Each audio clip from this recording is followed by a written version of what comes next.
Salutare fraților și bine v-am regăsit după această pauză de mai multe luni.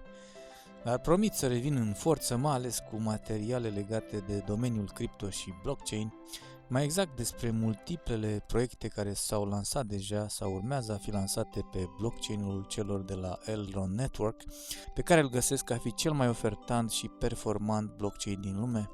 Dar trebuie să clarific faptul că toate aceste videouri legate de lumea cripto nu sunt decât punctele de vedere personale, ele neavând nicio legătură cu mișcarea raeliană din care fac parte, nu sunt și nu voi fi de asemenea niciodată consilier financiar, nu am și nu voi avea niciodată o echipă de investiții în spate sau ceva de acest gen.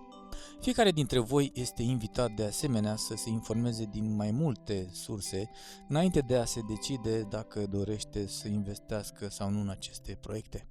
Iar pentru cei care nu doresc să riște niciun ban, vă înștiințez din nou că în partea dreaptă sus puteți urmări 3 videouri despre 3 proiecte care nu costă niciun ban și care vor fi monetizate în viitorul apropiat.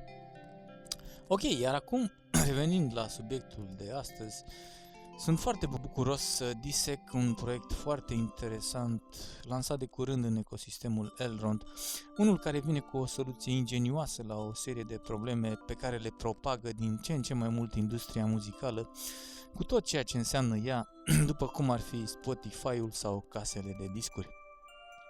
Proiectul, care este unul de NFT-uri sau Non-Fungible Tokens, se numește Elrond Music și a fost lansat de curând. Dar haideți acum să vedem ce probleme rezolvă acest proiect. În primul rând, Spotify-ul plătește toți artiștii cu doar $0,003 pentru fiecare melodie ascultată de cineva pentru mai mult de 30 de secunde, iar numai 0,2% din artiști câștigă mai mult de $50.000 pe an.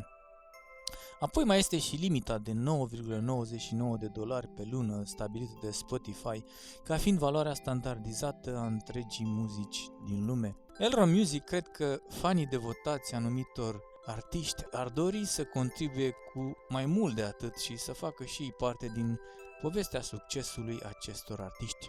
În al doilea rând, artiștii din prezent au doar 2 surse de venit la începutul carierei lor: contracte cu casele de discuri sau concerte și turnee. În alte cuvinte, aceștia iau numai frimituri, deoarece casele de discuri iau majoritatea profiturilor sau pot alege să câștige niște sume rezonabile cu costul de a se epuiza 250 de zile pe an la cântări. Mai este și problema proprietății asupra propriei muzici a artiștilor, de care casele de discuri abuzează foarte des, artiștii devenind ca niște adevărați prizonieri. Apoi se creează o prăpastie între fani și artiști datorită intermediarilor și se forțează interacțiunea fani-artiști, care apoi trebuie să adere la un set de reguli stabilite de altcineva, în loc ca aceste reguli să fie stabilite de muzicieni, pe baza a ceea ce doresc fanii cu adevărat. Elrond Music își propune să rezolve problemele menționate mai sus. Este primul proiect de NFT-uri axat exclusiv pe muzică de pe blockchain-ul Elrond, care își propune să reunească atât artiștii digitali cât și interpreții muzicali pentru a crea un nou ecosistem centrat pe muzică în cadrul comunității Elrond, care poate folosi puterea muzicii pentru a stimula adopția atât a membrilor existenți ai comunității cât și ai celor noi. Pentru a se construi un astfel de ecosistem holistic este nevoie de un volum considerabil de muncă și, prin urmare, pentru a se asigura că valoarea poate fi livrată cât mai repede și cât mai fezabil posibil, Elrond Music își va împărți strategia în 3 mari faze, fiecare dintre ele sperând să stimuleze adopția ecosistemului și să ofere mai multă valoare pentru fiecare dintre actorii cheie din ecosistem. Faza 1 este despre pornirea stimulantă a proiectului și introducerea music NFT-urilor în comunitatea Elrond, care sunt structurate în 4 acte a câte 250 de unități fiecare. Arta digitală și muzica acestor NFT-uri vor fi furnizate de artiștii fondatori, dar toate veniturile din această fază vor fi canalizate înapoi către construirea proiectului.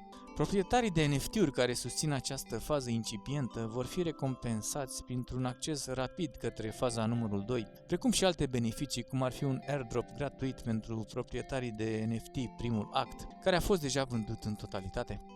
Faza 2 va crea clubul membrilor Elrond Music, care va oferi membrilor prin atenție intermediul unei colecții de 10.000 de NFT-uri, accesul gratuit la evenimente muzicale, concerte și discuții exclusive în persoană și virtuale, ele urmând a servi de asemenea unei utilități reale și tangibile. Pe lângă toate acestea, membrii vor avea de asemenea acces la Elrond Music DAO, adică organizația autonomă descentralizată, care va decide acțiunile pentru Music Launchpad și la rândul lor, membrii vor obține și un profit pasiv din ceea ce câștigă acest DAO.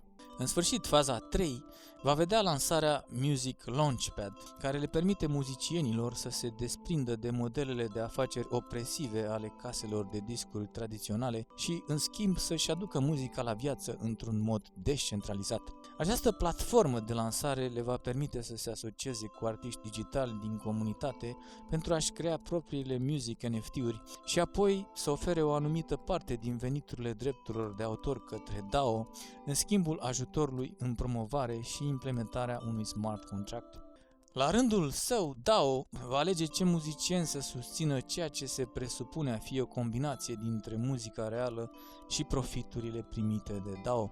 De ce avem nevoie de Elrond Music? Dacă urmăriți alte blockchain-uri, putem vedea deja câte povești de succes, de exemplu SoundX, Royal.io, Mintsongs, Catalogs, etc. Totuși, realitatea este că majoritatea acestor proiecte suferă de problemele pe care Elrond încearcă să le rezolve, adică taxe de tranzacții mai mici cu o eficiență mai mare. Deci, pe de o parte, Elrond Music beneficiază de scalabilitatea pe care o aduce blockchain-ul Elrond, iar pe de altă parte, și poate și mai important, succesul pe aceste site-uri se bazează nu numai pe muzica voastră, ci și pe numele vostru. Deci, un artist necunoscut cu o muzică uimitoare este probabil să aibă mai puțin succes decât un artist cunoscut cu o muzică medie cel mult bună. Motivul este acela că muzica bună nu devine cu adevărat populară decât dacă există instrumentele potrivite pentru promovare. Acesta este un lucru pe care casele de discuri îl fac foarte bine astăzi. Singura problemă este că pentru a face promovarea, ele încasează cam 80% din profit. Elrond Music urmărește să schimbe acest model și să creeze o abordare transparentă. Folosind DAO, Elrond Music va permite membrilor comunității să aleagă muzicienii pe care dorește să-i susțină în funcție de calitatea muzicii plus beneficiile financiare oferite de DAO. Între timp, muzicienii sunt liberi să decidă cât la sută din profituri sunt dispuși să direcționeze către DAO, ei fiind conștienți în același timp de faptul că oferta trebuie să fie atractivă pentru a obține voturile DAO. Odată ce modelul descentralizat ajunge la o finalitate și muzicianul împreună cu DAO au căzut de acord asupra condițiilor, Elrond Music îl va ajuta apoi pe muzician să-și creeze NFT-urile și să le promoveze, astfel încât muzicianul să nu trebuiască să fie cineva la fel de faimos ca Snoop Dogg pentru a avea succes. Realitatea este că music NFT-urile sunt încă ceva super nou. Comunitatea în mare parte a fost obișnuită doar cu JPEG-uri animate. Așadar, o parte a fazei 1 este aceea de a educa comunitatea pentru a le arăta potențialul pentru viitor și sperăm că cei care ni se vor alătura în această etapă incipientă își vor vedea veniturile cum cresc vertiginos de îndată ce realitatea music NFT-urilor va fi adoptată de către publicul larg. Cu cât vor apărea mai mulți muzicieni cunoscuți în acest spațiu, cu atât și valul de adopție va deveni din ce în ce mai mare. Cam asta este, fraților. Ar mai fi și o recenzie foarte interesantă oferită de unul dintre cei mai respectați influenceri ai comunității Elrond de pe Twitter, americanul Wesley Kress, iar în descriere veți găsi linkul către această recenzie. Personal, sunt investitor în acest proiect și cred în viitorul său foarte mult.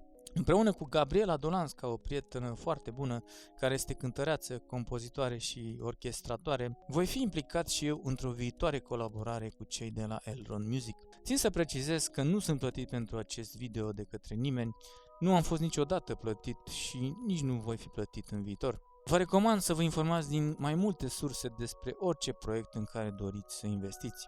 Momentan, Elrond Music au vândut toate cele 250 de NFT-uri din primul act, iar acum ne aflăm la actul numărul 2, care este foarte aproape de a fi de asemenea vândut integral. Prețul unui NFT este de 0,35 de e-gold, iar cumpărarea se face de pe website-ul lor și v-am lăsat linkul exact în descriere. Pentru cei care aflați prima dată despre Elrond și doriți să cumpărați moneda Elrond, fără de care nu puteți investi în acest proiect, precum și în multe altele, v-am lăsat în descriere un link cu referalul meu, care vă oferă și un bonus de $10 dacă achiziționați e-gold în valoare de minim $200. De asemenea, din dreapta sus, puteți accesa și un video despre Elrond făcut de mine acum ceva vreme, dacă doriți să vă informați mai bine înainte de a lua o decizie. V-am lăsat în descriere și linkul către contul meu de Twitter dedicat ecosistemului Elrond. Iar din acest moment voi încerca să postez un video despre un proiect diferit și foarte special în fiecare săptămână, în limita timpului disponibil, bineînțeles. Dar până atunci v-am pupat și toate cele bune!